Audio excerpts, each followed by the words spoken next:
व्रत लो कि आज से मैं गलत रास्ते पर नहीं जाऊंगा, आज से मैं असत्य नहीं बोलूंगा, जब बोलूंगा तो सत्य बोलूंगा।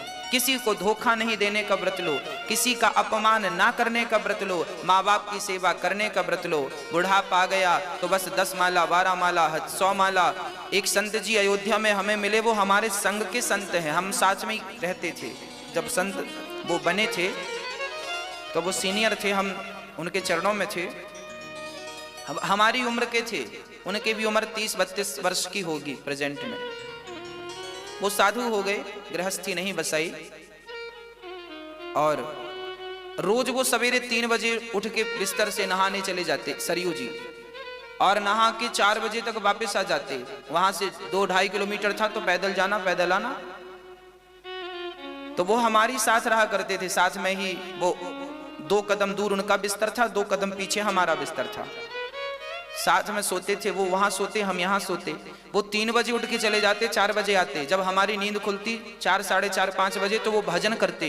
अब ऊपर ठंडी चलती ना, तो कंबल ढक लेते और अंदर अंदर सीताराम सीताराम सीताराम सीताराम सीताराम सीताराम सीताराम जपते। तो उनको देख देख के फिर हमें लगा कि यार, जब ये हमारी उम्र के हैं, इतना भजन कर रहे हैं। उस समय हमारा विद्यार्थी जीवन था, भागवत नहीं करने का सौभाग्य तब मिला था, बहुत कम करते थे, कभी कभी। तब विद्यार्थी थे, पढ़ते थे, तो हमें भी लगा कि ये भजन कर रहे हैं तो हम क्यों नहीं करें। फिर हमने भी व्रत लिया। आप लोग एकादशी, द्वादशी, पूर्णिमा वाला करते होंगे, हम शायद ये वाला नहीं कर पाते। हमारी एकादशी तो ऐसी रहती है कि हमारे जो भैया लोग हैं वो हमें जो खाने को दे देते हैं हम वो खा लेते हैं। आज वो बताएंगे कि आज एकादशी है तो आज ये नहीं खाना, ठीक है भैया, नहीं खाएंगे। हाँ, तो हमने एक व्रत लिया था अयोध्या में। वो व्रत क्या लिया था? हमने उनको देख के व्रत लिया कि जब ये 3 बजे उठ के चले जाते हैं और 4 बजे नहा के आते हैं और माला जपते हैं भगवान का नाम, तो अब मैं भी सरयू जी रोज नहाऊंगा। बड़ी ठंडी थी और विद्यार्थी जीवन था। मैंने व्रत लिया कि अब रोज जितने दिन अयोध्या में रहूंगा, एक भी दिन नागा नहीं होगा, रोज सरयू स्नान करने का मैंने व्रत ले लिया। और भक्तों, मैंने व्रत लिया नहीं, ठाकुर जी की कृपा से उस व्रत को निभाया। जब तक अयोध्या में था एक भी दिन नागा नहीं हुआ, रोज सरयू स्नान करने का अवसर मिलता था। रोज पैदल जाते थे। संत जी वो 4 बजे जब आते थे तब हमारी नींद खुलती, तो हम 4 बजे उठ जाते थे, चलो तुमसे 1 घंटा बाद ही पहुंचेंगे भगवान के द्वार।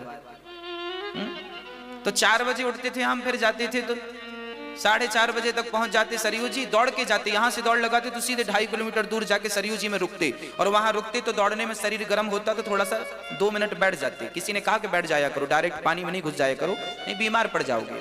तो हम 2 मिनट रुक जाते, शरीर नॉर्मल हो जाए। फिर जाके बढ़िया डुबकी लगाते सरयू जी में 4:30 बजे, और फिर वहां से पैदल दौड़ते हुए आते, और फिर बाद में आकर के थोड़ा सा उनकी देखा देखी, हम भी माला जपते, हम भी भगवान का भजन करते। बस पहले तो देखा देखी थी, बाद में फिर वो आदत हो गई, फिर मुझसे आनंद आने लगा। फिर आपके बीच में बैठा दिया ठाकुर जी ने।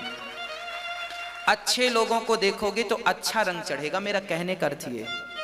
और जब अच्छे लोगों को देखो और अच्छा रंग चढ़े तो उसी रंग का व्रत धारण कर लो कि अब तुम्हें रोज ये व्रत से नियम से करना, रोज सरयू जी स्नान करना है, रोज बिहारी जी का दर्शन करना है, रोज तुम्हें एक कम से कम 1 माला जपनी है, कम से कम रोज भगवान, एक गरीब व्यक्ति को रोज भोजन दान करना है।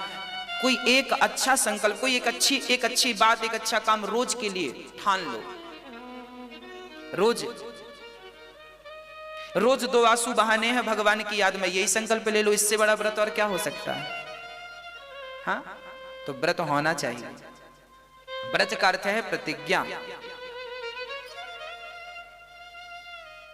रोटी लड्डू खाने से व्रत नहीं टूटता, आपके भीतर की जो बुराइयां हैं उनसे व्रत टूट जाता है।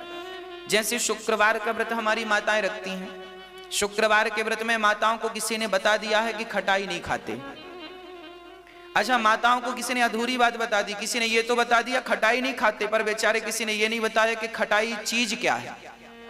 और हमारी माताओं ने टमाटर को, इमली को, आम को, छाछ को खटाई समझ लिया, बेचारी नहीं खाती डर के मारे, कहीं संतोषी माता नाराज ना हो जाए। अच्छा, आपको किसने बता दिया कि खटाई नहीं खाते? और जिसने बताया तो उसने ये नहीं बताया कि खटाई चीज क्या है। अरे रामचरितमानस पढ़ते तो तुलसी बाबा ने बताया कि खटाई क्या है, तुलसीदास जी ने बताया। मैं कोई भी बात अपने मुंह से नहीं करूंगा, जो बातें हमारी ऋषि मुनियों ने कही हैं बस वही बात आप तक पहुंचाता हूं। खटाई क्या है? नींबू खटाई नहीं है मेरी मां, टमाटर खटाई नहीं है, छाछ खटाई नहीं है। अरे ये टमाटर, छाछ, नींबू, इमली की खटाई तो केवल दूध को फाड़ती है, इससे ज्यादा क्या ताकत है इनमें बताओ? नींबू की खटाई क्या फाड़ सकता है? केवल दूध, इसके सिवा और क्या फाड़ेगा बताओ? क्या ताकत है इसमें?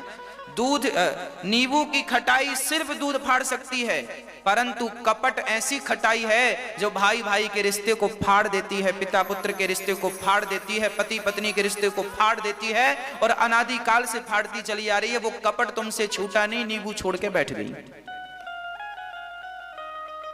ये बात हम नहीं, गोस्वामी जी लिख रहे हैं। जलुपय सरिस बिकाय, देखा हूं प्रीत किरीत भली, बिलग हों ही रस जाय, कपट खटाए परत पुनि। कपट की खटाई का त्याग करना, कपट छोड़ना है जो हमारे भीतर है, हाँ या ना? भगवान राम भी कहते हैं, निर्मल मन जन सो मोहि पावा। आगे लिखते हैं गोस्वामी जी, मोहि कपट छल छिद्र ना भावा। भगवान को कपट ही अच्छा नहीं है, भगवान को कपट पसंद नहीं है और वही लोगों से छूटता नहीं है। कपट छूट जाए तो फिर बात ही क्या? तो फिर व्रत कैसे रहें? बुराइयों का त्याग करके अच्छाइयों को धारण करने का नाम व्रत है। अच्छे संकल्प, अच्छी प्रतिज्ञा लेने का नाम व्रत है। और जैसे आज एकादशी है, माना कि आज एकादशी है, जब एकादशी आए तो क्या करना चाहिए, व्रत कैसे करना चाहिए वो मैं आपको बताऊं। गुरुवार आए और भगवान विष्णु का व्रत करना हो तो व्रत कैसे करना चाहिए। मंगलवार आए और हनुमान जी का व्रत करना हो तो कैसे करना चाहिए। सोमवार आए और शंकर जी का व्रत करना हो तो कैसे करना चाहिए। वो व्रत की पद्धति भी मैं आपको बताऊं। व्रत जैसे आज आपका व्रत है, आज एकादशी माना कि, तो आप सुबह जल्दी उठ जाओ और बड़े प्रेम से जल्दी से स्नान करके लोटा भर जल ठाकुर जी को चढ़ाओ, सूर्य भगवान को।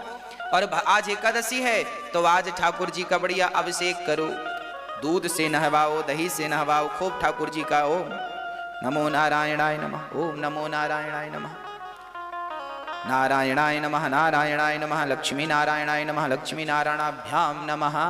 खूब स्नान कराओ ठाकुर जी को दूध दही से और मेवा मिष्ठान खिलाओ पिलाओ ठाकुर जी को। और दिन भर आज मंदिर में बैठ के 4 लोगों को और बुला लो, रिश्तेदारों को, पड़ोसियों, आज एकादशी है, 4 लोगों को बुलाओ और बस कीर्तन करो, श्रीमन नारायण नारायण नारायण। खूब कीर्तन करो, भगवान का नाम खूब जपो।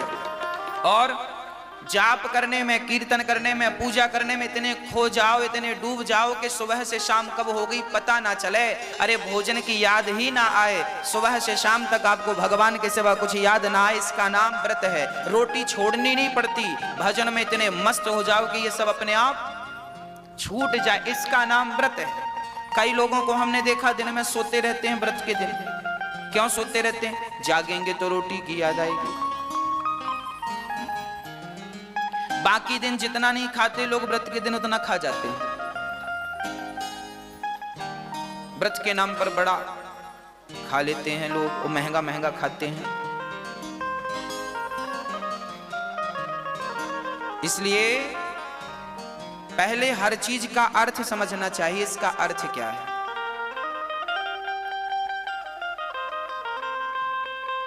भगवान का चिंतन, भगवान के भजन में इतने डूब जाओ कि कुछ याद ही ना रहे।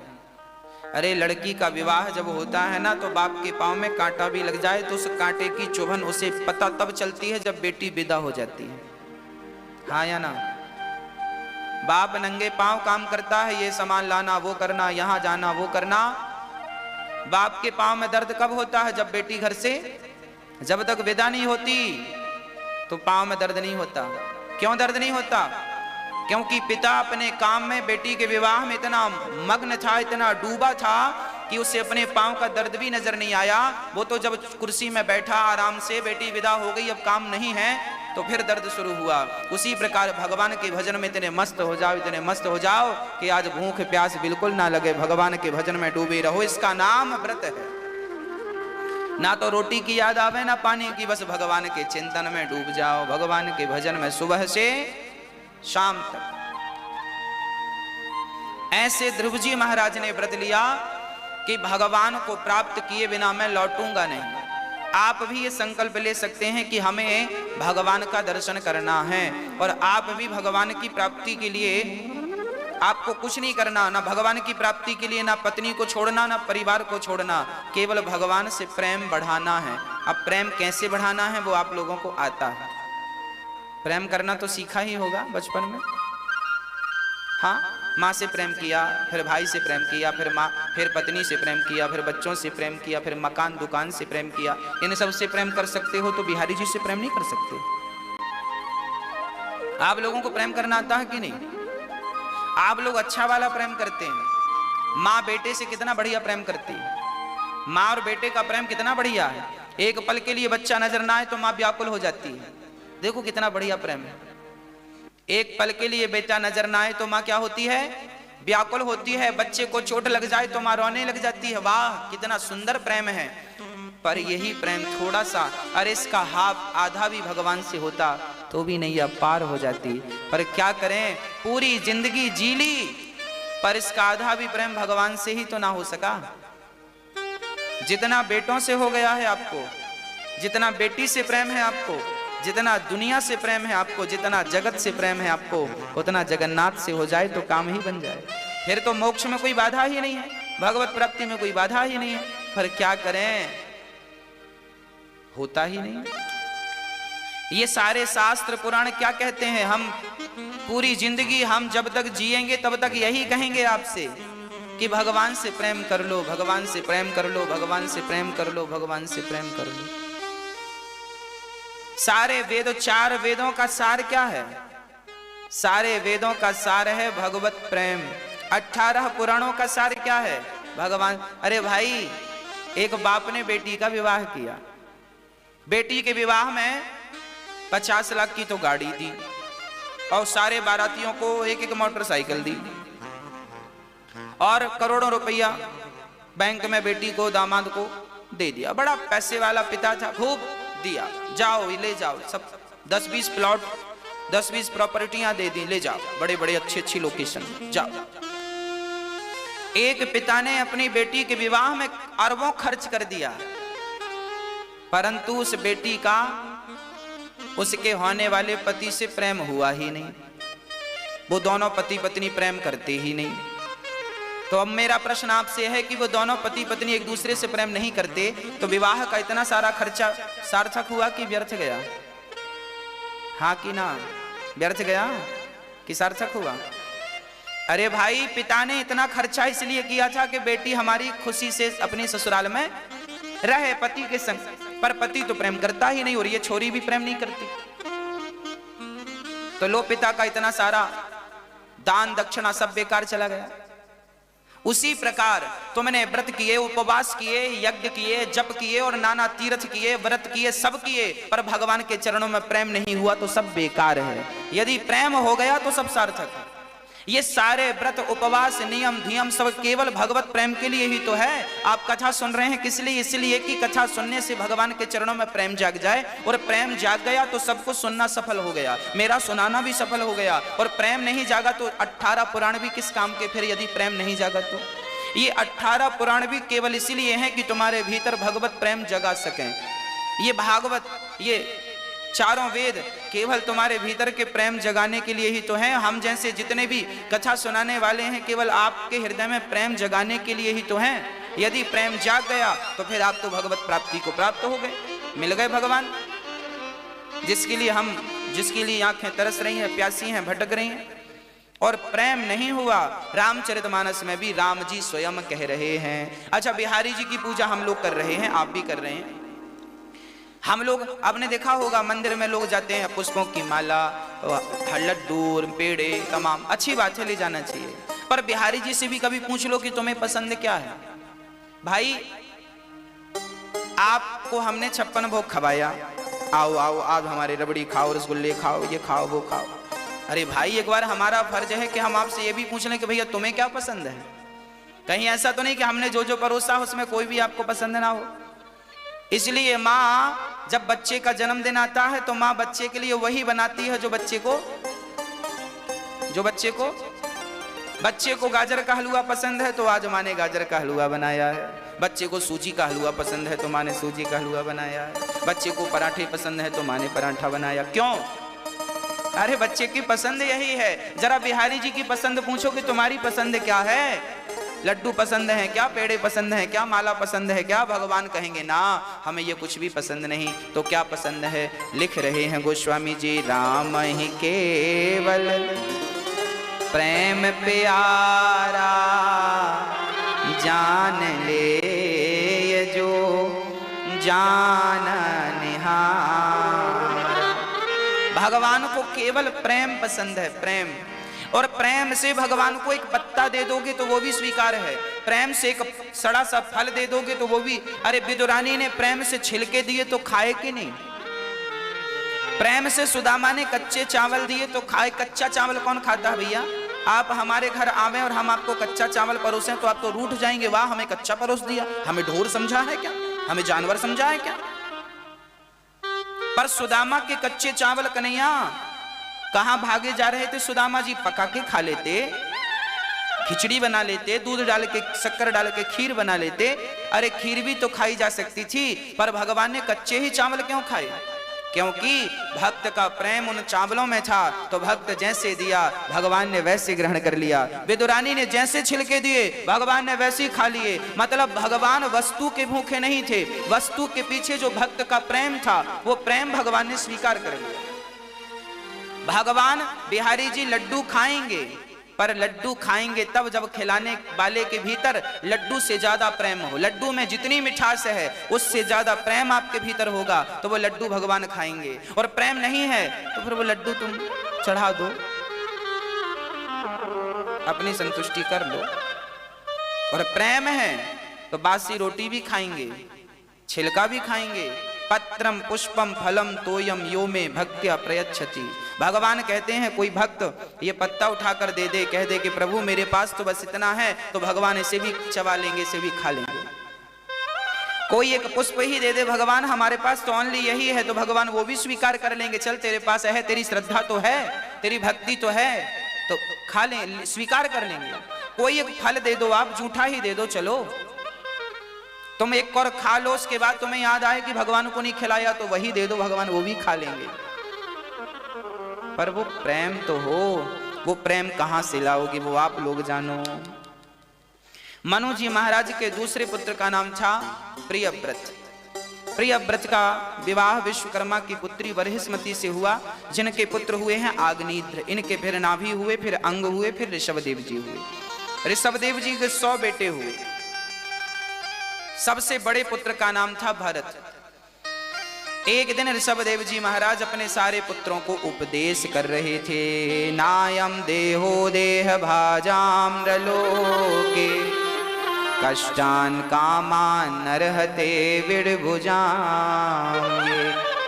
तपो दिव्यम पुत्र कायेन सत्वम, शुद्ध्यै दस्मात् ब्रह्म सौख्यम त्वनन्तम्। आप भी अपने बच्चों को जरा बिठाकर उपदेश दिया करो। आज श्री ऋषभदेव जी अपने बच्चों को बिठाते हैं, उपदेश देते हैं। क्या उपदेश देते हैं? बेटा नायम देहो देह भाजाम नरलोके, अर्थात ये शरीर संसार के भोगों के लिए नहीं मिला। तपो दिव्यम, शरीर भगवत भक्ति में तपाने के लिए मिला है। जरा तपाओ, तपस्या करो। तपाने का अर्थ, विद्यार्थी जब तपता है, मेहनत करता है, तब उसके परसेंट अच्छे बनते हैं। और तपस्या ना करे अर्थात तपे ना, अर्थात पढ़े ना, रिजल्ट कैसे अच्छा आएगा? आप अच्छी पोस्ट पर चले गए हैं तो सहज में तो चले नहीं गए साहब, कोई मेहनत तो की होगी आपने, अर्थात आपने अपने आप को तपाया होगा। जब तपाए तो आप IAS IPS बन गए। बड़ी ऊंची पोस्ट पर चले गए, ऐसी तो सहज में चले नहीं गए होंगे, बड़ा तपाया होगा, आपने तपस्या की होगी। अरे भाई, जब बिना तपस्या के तुम्हें नौकरी नहीं मिलती तो बिना तपस्या के भगवान कैसे मिल जाएगा, ये तो समझो। हाँ, तो तपस्या तो जरूरी, तपाना, यही तो तपाना है। कोई पैसों के लिए तपा रहा है, कोई भगवान के लिए तपा रहा। देखिए, IAS IPS बनना हो, ऊंची पोस्ट में जाना हो ना, तो बड़ी तपस्या करनी पड़ती। तपस्या मीन्स बड़ा अध्ययन करना पड़ता है, पढ़ाई करनी पड़ती है, दिन रात पढ़ो तब कहीं जाके एग्जाम निकलते हैं। हाँ, सहज में नहीं निकलते। एक वो हैं जो घर में बैठ के तपस्या कर रहे हैं, आप तैयारी कर रहे हैं IAS IPS की, CA की, फलाने की और इसकी, आप घर में बैठ के तैयारी कर रहे हैं। और एक वो संत हैं जो जंगल में तैयारी कर रहे हैं। आप भी तप रहे हैं और वो साधु संत भी तप रहे हैं। फर्क इतना है कि आप तपस्या करके क्या बनेंगे, IAS बन जाएंगे, IPS बन जाएंगे, जज बन जाएंगे। हाँ, और आपको अच्छी पोस्ट पे पहुंचा दिया जाएगा, पैसा बहुत मिलेगा। इस तपस्या से संसार के सुख मिलेंगे, भौतिक सुख, नाम होगा, पद होगा, पैसा होगा, खूब आनंद से। इस तपस्या से संसार की सुख सुविधाएं मिल सकती हैं, संसार के भोग मिल सकते हैं। पर जो जंगल में बैठ के ऋषि मुनि तपस्या कर रहे हैं, वो भोगों के लिए नहीं, वो तो भगवान के लिए तपस्या कर रहे हैं। अब आपको निर्णय लेना है कि आपको किसके लिए तपस्या, तपस्या दोनों में है। भोगों को पाने के लिए भी तपस्या करनी पड़ेगी और भगवान को पाने के लिए भी तपस्या करनी पड़ेगी। अब जीवन में आप किसको अधिक महत्व देते हैं, भोगों को या भगवान को? भोगों को महत्व देना है तो संसार पर्याप्त है, और भगवान के लिए बढ़ना है तो फिर इसके लिए फिर आपको इसका त्याग करके आगे बढ़ना पड़ेगा। और उस त्याग में याद रखना, उस त्याग में जो सुख मिलेगा वो इस सुख से करोड़ों गुना अच्छा है, करोड़ों गुना। इस सुख की तो मैं तुलना करूं गुड़ की तरह। आदमी को गुड़ तब तक ही अच्छा लगता है जब तक उसे रबड़ी ना मिल जाए। एक आदमी ने कभी रबड़ी खाया ही नहीं, बस गुड़ खाता, वो सबसे कहता भाई गुड़ बहुत अच्छा है, गुड़ तुम भी खाया करो। और वास्तविक में गुड़ अच्छा है, ठंडी को खाना चाहिए। गुड़ अच्छा है, गुड़ बड़ा स्वादिष्ट है, गुड़ बड़ा खाया करो। किसी ने रबड़ी चटा दी और रबड़ी चाटा तो भूल गए भाई ये क्या है। अरे तू बोला वही लाना कल वाली, अब वो दूसरे दिन नहीं लाए। अरे वो कल वाली कहाँ, अरे तेरे पास तो गुड़ है। नहीं गुड़ नहीं, वो वाली दिखाओ, वो कहाँ है जो कल चटाई थी तुमने, कहाँ है? अब उसको अब लो भूल गया कि गुड़ भी कुछ होता, वो रबड़ी के पीछे भागने लगा। बस संसार का सुख गुड़ की तरह है और भगवान की भक्ति का सुख तो रबड़ी की तरह है। एक बार तुम चाट लोगे ना भक्ति का सुख, एक बार तुम्हारी जिह्वा पे लग जाए राम नाम का सुख, फिर ये संसार का सुख तुम्हें भाएगा ही नहीं। अभी भा रहा है मतलब अभी वो सुख मिला नहीं, अभी वो आनंद वो प्राप्त नहीं हुआ। मिल जाए तो इसे छोड़ना नहीं पड़ता। मैं कभी ये नहीं कहता कि तुम ये छोड़ दो, वो छोड़ दो, फलाना ना मैं कभी ये कहता कि पत्नी छोड़ो ना, परिवार छोड़ो ना। मैं कभी ये नहीं कहता कि तुम पत्नी छोड़ दो, पति छोड़ दो, घर छोड़ दो। मैं ये कहता हूं सबके बीच में रहो। और हम इस बात पर यकीन रखते हैं कि जब आम का फल कच्चा होता है तो वो वृक्ष को पकड़ के रखता है, और वही आम जब पक जाता है तो वृक्ष से छुड़ाना नहीं पड़ता, वो अपने आप। बस जिस दिन मेरी माँ आप घर में रहती रहती पक गई, आपकी भक्ति पक गई, तुम भक्ति घर से स्टार्ट करो और घर में रहते रहते भगवान में मन लगाओ, भगवान से प्रेम करो। जब भगवान से प्रेम करते करते तुम्हारी भक्ति पकने लगेगी, पक जाएगी, तो संसार में फिर तुम्हें ना बेटी छोड़ना पड़ेगी, ना बेटा, ना पत्नी, ना पति, छोड़ना कुछ नहीं पड़ेगा, सब अपने आप छूट जाएगा, पता ही नहीं चलेगा। जैसे पका हुआ फल कब छोड़ देता है पता ही नहीं चलता। अपने आप को पकाना, छोड़ के तुम जंगल में नहीं जा सकते। वन विभाग बैठा है, घुसने नहीं देगा। आज के जमाने में कौन जंगल जाएगा? तो आपको घर में ही रह के करना पड़ेगा सब। और जंगल में जाएंगे तो फिर वहां समस्या ये भी है कि भय है, सांप का भय, सांप न डस ले, शेर ना आ जाए। अब रात को जंगल में कोई सोएगा क्या, डर नहीं लगेगा उसे? मतलब डर के कारण आप भजन नहीं कर सकते। घर में कम से कम डर तो नहीं है किसी बात का, बिस्तर में बड़ी आनंद से सो तो रहे हो। जंगल में जाओगे तो डर के मारे भजन नहीं कर पाओगे, जबकि घर में तो आप भजन कर सकते हैं। तो क्यों ना घर को ही चुना जाए भजन के लिए। भागवत प्राप्ति के लिए सबसे बढ़िया घर है, घर से बढ़िया कुछ नहीं है।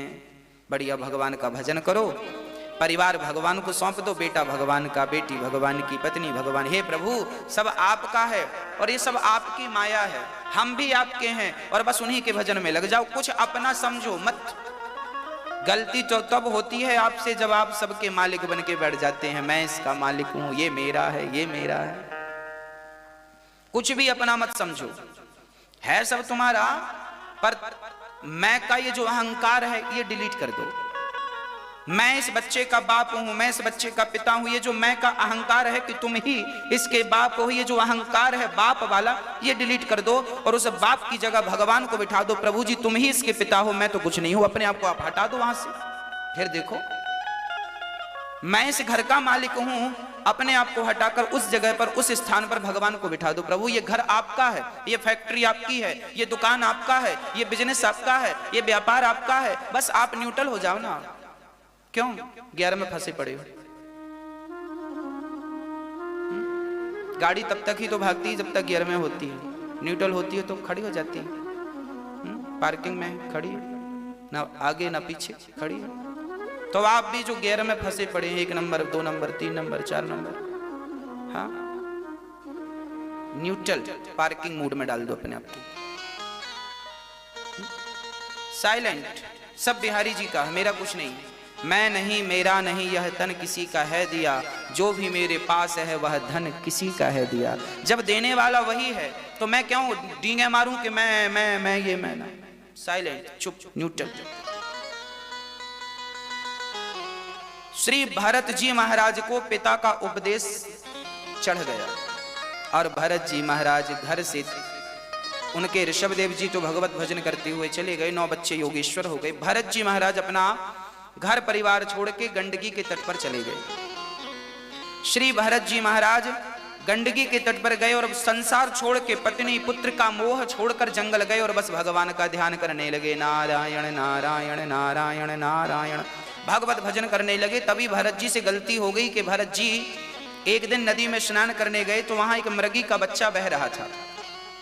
मृगी ने पानी में ही बच्चे को जन्म दे दिया। तो वो बच्चा पानी में बहता जा रहा था, बस मरने वाला था। तो भरत जी की नजर पड़ गई तो भरत जी उस मृग के बच्चे को बचाकर अपनी कुटिया पर ले आए। देखिए कुटिया पर ले आए, यहां तक तो बढ़िया था, पर अब भरत जी से गलती ये हो गई कि भरत जी उस मृग के बच्चे से प्रेम करने लग गए। मेरा मृग, मेरा मृग, उसी के संग बैठे हैं, उसी को खिला रहे हैं। अब भजन वजन सब छूट गया। मृग मृग मृग को चराते हैं, मृग को घुमाते हैं, मृग के संग बैठते हैं, मृग से बातें। जंगल में कोई था नहीं, मृग से नेह कर लिया। अंत में जब मृत्यु का समय आया तो भरत जी उस मृग को देखते देखते देखते देखते मर गए, प्राण निकल गए। और जब प्राण निकले तो यमराज ने कहा कि आप मृग को देखते देखते आए हैं, इसलिए अब आपको मृग की योनि में जाना पड़ेगा। अंते यामति सागति। आप लोगों से प्रार्थना है कि आप लोग भी मरने के पहले मन ना लगा लेना किसी में, क्योंकि जहां मन लगाओगे वही दुर्गति होनी है आपकी। मरते समय मन स्त्री में लगेगा तो आपको स्त्री बनना पड़ेगा, मरते समय मन पुरुष में लगेगा तो पुरुष बनना पड़ेगा, मरते समय मन कुत्ते में लगेगा कुत्ता बनना पड़ेगा, मन जहां लगेगा वहां जाना पड़ेगा। इसलिए मरते समय बिल्कुल बिल्कुल बिल्कुल मन को हटा देना। अच्छा, बहुत सारे एडवांस जो लैपटॉप कंप्यूटर है ना आजकल, जहां से जैसे आप काम कर रहे हैं, कोई भी काम करते करते वो बंद हो गया कंप्यूटर लैपटॉप, कोई भी मोबाइल फोन में भी ये सिस्टम आ गया है। काम करते करते बंद हो गया, बैटरी के कारण बंद हो गया, तो उसके बाद जब आप चार्ज में लगाएंगे तो वो वहीं से स्टार्ट होगा। हाँ या ना? एडवांस टेक्नोलॉजी है। पहले ऐसा नहीं था, पहले शुरू से स्टार्ट होते थे। अब क्या हो गया है कि लैपटॉप में आप काम कर रहे हैं और वो बंद हो जाएगा तो आप चार्जर बैटरी चली गई, आप ध्यान ना दे पाए, बंद हो गया। अब क्या हुआ, अब आप चार्ज में लगाएंगे तो वो वहीं से स्टार्ट होगा। हाँ कि ना? हाँ। बस आपका मरते समय मन जहां लगा है तो दूसरा जन्म वहीं से स्टार्ट होगा जहां इस जन्म में आखिरी बार मन लगा था। कंप्यूटर वहीं से चालू हुआ जहां से बंद हुआ था। बस ईश्वर भी यही है। आपका मनी राम मन आखिरी समय जहां है, गति वही है, अंतयामति सा गति। इसलिए मरते समय मन को सबसे हटा लो, लैपटॉप बंद हो उसके पहले काम धाम पूरा करके सेव कर लो फाइल और अपने गैलरी में आ जाओ, बढ़िया बाहर आ जाओ। हाँ, ताकि वहां से आप फिर किसी भी फंक्शन में जा सकते हैं। आप भी मरने के पहले सब वापसी कर लीजिएगा, पत्नी से मन हटा लीजिएगा, पुत्रों से मन हटा, सबसे बिल्कुल अपने वापसी आ जाइएगा, ताकि आपका मोक्ष हो जाए। और यदि मन बेटे में लगा रहा तो लो भैया, बेटे के ऊपर मन लगा रहा, अब फिर तुम किसी के बेटे बन के आओ, फिर तुम झंझट में पड़ो। इसलिए बिल्कुल साइलेंट, मन कहीं ना लगे, बस मरते समय भगवान में मन लगाओ। इसलिए मरते हुए आदमी को गीता सुनवाई जाती है, इसलिए सुनवाई जाती है ताकि गीता के शब्द सुने और उसका यहां वहां मन लगा हो तो हट जाए। पर आजकल उल्टा, जब मर जाता है तब गीता सुनवाते हैं। अब कैसे सुनवा रहे हो भैया? मरने के पहले गीता इसलिए सुनवाई जाती है कि यहां वहां से मन हट जाए। भरत जैसे ज्ञानी का मन लगा तो भरत जैसे ज्ञानी को मृग बन के आना पड़ा। जंगल में लगी आग तो भरत जी मृग बन के आए थे, अब वो मृग बने थे, आग लगी तो उसमें जल गए, फिर तीसरा शरीर मिला उन्हें मनुष्य का।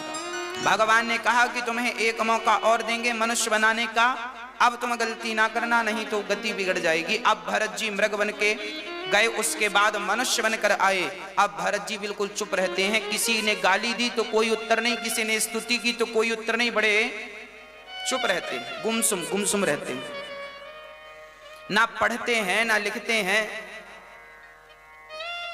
कुछ भी काम भरत जी नहीं करते।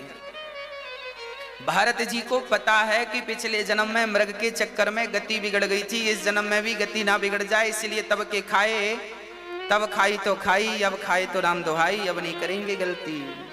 दूध से जली हुई बिल्ली भी छाछ को फूक फूक के हाँ पीती है। तो आपसे ये गलती, ये अपराध ना हो जाए कि आप भी मन कहीं यहां वहां लगाएं।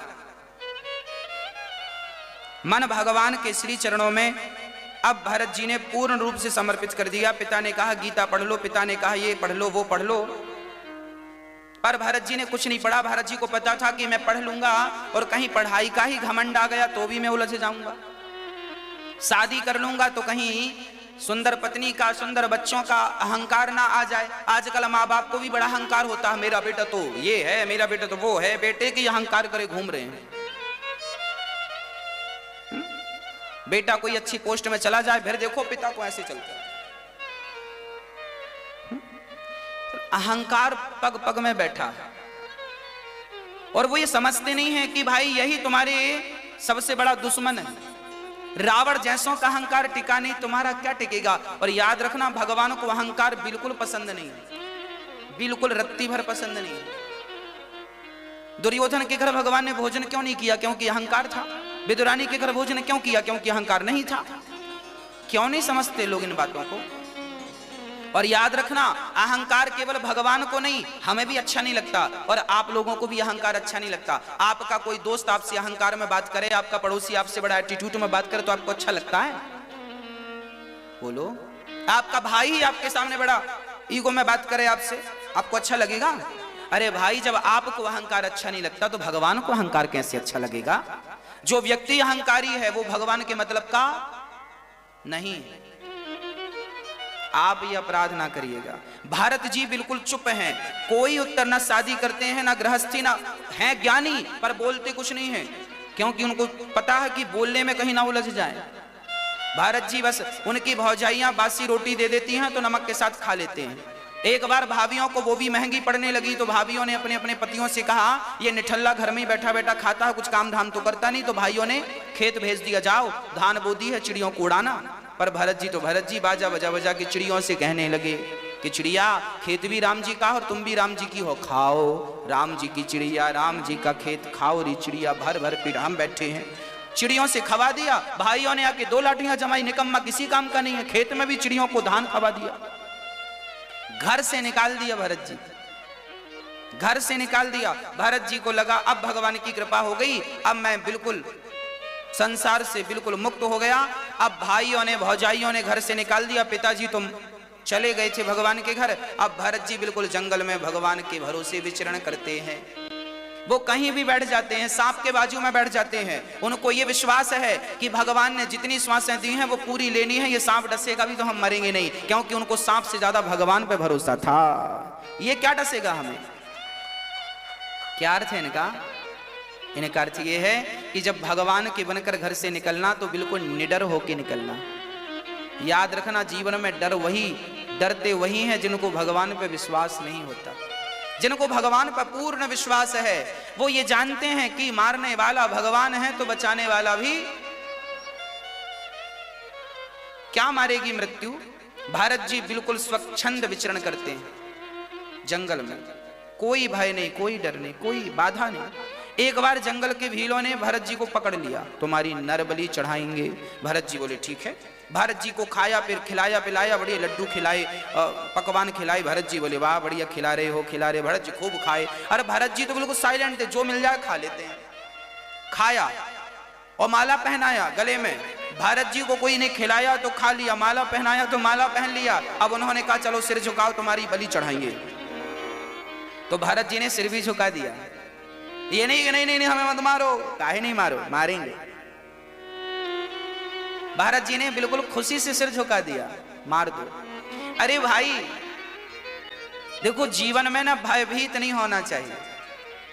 तुम अपना सिर झुका दो, मौत होगी तो नहीं झुकाओगे तो भी मारे जाओगे, और मौत नहीं होगी तो झुका दिया है तो भी नहीं मारे जाओगे। कई बार एक्सीडेंट होता, हम सुनते हैं कि एक प्लेन क्रैश हो गया, गिर गया, प्लेन के सारे यात्री मारे गए पर कुछ रह गए। क्यों रह गए? जब सारे मारे गए थे तो ये भी नहीं पड़ जाते, क्यों रह गए? मतलब मारने वाला भी भगवान है और बचाने वाला भी भगवान है। मैंने पढ़ा था एक शिप के बारे में, समुद्र में डूबी थी, सबसे बड़ी थी, कोई नाम था, 1914 की बात थी। हाँ, टाइटैनिक नाम था उसका। उसमें 1500 लोग, लगभग 1500 लोग मारे गए थे, पर कुछ उसमें भी बच गए थे। हाँ जी, टाइटैनिक जहाज था, पानी में डूबा था। लगभग 1914 की बात है ये, लगभग, कंफर्म नहीं कह सकते, लगभग 1914 की बात है ये। टाइटैनिक में बहुत सारे यात्री सवार थे, बड़ा सुरक्षित जहाज बनाया था बनाने वाले ने। लोग यात्रा पर थे, पानी बर्फ की चट्टान से टकरा गया, एक्सीडेंट हुआ, 1500 लोग समुद्र में डूबकर मर गए, पर उसमें भी कुछ बचाए गए। कुछ मतलब 1 या 2। अब प्रश्न ये खड़ा है, जब 1500 मरे थे तो फिर 1-2 भी मर जाते। 1-2 क्यों बच गए? क्योंकि मारने वाला है भगवान, बचाने वाला है भगवान। बाल न बांका होता उसका, बाल न बांका होता उसका, जिसका रक्षक दया निधान। मारने वाला है भगवान, बचाने वाला है। इसलिए भरोसा भगवान पर किया करो। भगवान बाल भी बांका नहीं होने देंगे आपका। हाँ भक्तों, अब क्या हुआ? श्री भरत जी ने सिर झुका लिया और उन्होंने तलवार मारनी चाहिए तो भद्रकाली जो खड़ी थी वो प्रकट हो गई। मेरे भक्त को मार रहे हो? भद्रकाली ने प्रकट होकर उन्हीं दुष्टों को मार दिया और भरत जी के जीवन की रक्षा कर ली। जीवन में जब आपके प्राणों की कोई रक्षा करता है तो आप ये ना सोचा करो कि फला व्यक्ति ने मेरी रक्षा की, आप ये कहा करो कि परमात्मा ने ही इस रूप में मेरी रक्षा की है। परमात्मा ही जीवन दाता है, वही किसी ना किसी रूप में आकर हमारे जीवन को बचाते हैं। इसलिए सबसे अधिक भरोसा भगवान पे करना सीखो।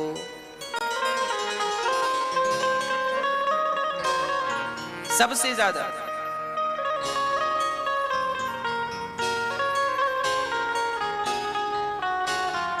भगवान ही सब कुछ कर रहे हैं। रचा है सृष्टि को जिस प्रभु ने, वही ये सृष्टि चला रहे हैं। जो पेड़ हमने लगाया पहले, जो पेड़ हमने लगाया पहले, उसी का फल हम अब पा रहे हैं। रचा है सृष्टि को जिस प्रभु ने, वही ये सृष्टि चला रहे हैं। रचा है सृष्टि को जिस प्रभु ने, वही ये सृष्टि चला रहे हैं। रचा है सृष्टि को जिस प्रभु ने, वही ये सृष्टि चला रहे हैं। रचा है सृष्टि को जिस प्रभु ने, वही ये सृष्टि चला रहे हैं। जो पेड़ हमने लगाया पहले, जो पेड़ हमने लगाया पहले, जो पेड़ हमने लगाया पहले, जो पेड़ हमने लगाया पहले, उसी का फल हम अब पा रहे हैं। रचा है सृष्टि को जिस प्रभु ने, वही ये सृष्टि चला रहे हैं। इसका अर्थ समझ लीजिए कि जिस परमात्मा ने यह सृष्टि रची है, वही इसे चला रहे हैं। तुम और हम तो केवल कठपुतली की तरह नाच रहे हैं। और जो पेड़ कल लगाया था, पिछले जन्म में जो पेड़ अच्छे और बुरे कर्मों का लगाया था, उसी का फल तुम अब पा रहे हो। जरा भाव के संग, मस्ती के संग